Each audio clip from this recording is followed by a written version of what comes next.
children are?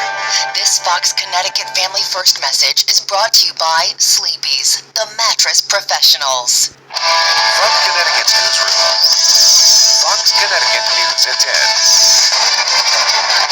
This is This could insane. be bad, really bad. Residents on the shoreline brace for another beating from Mother Nature as a massive Hurricane Sandy churns at the Sorry, Martin Joel, but I can't stop this tornado storm. East Coast with their eyes set on New England.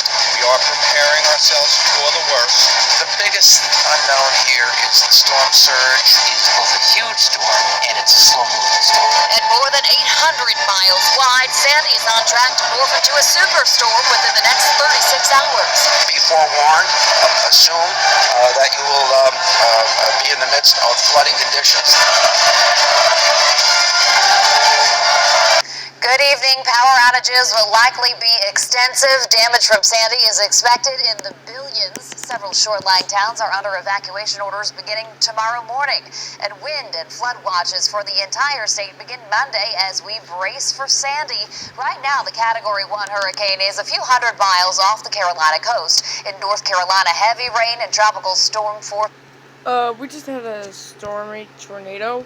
Winds are pounding the coastline as the storm's bands move on inward. Sandy is being blamed for 45 deaths across the Caribbean already. And Sandy's exact effect on Connecticut, well, that's been a watching and waiting game. So let's head on over to Fox Connecticut's meteorologist, Dan Amaranti. He's in the Weather Center.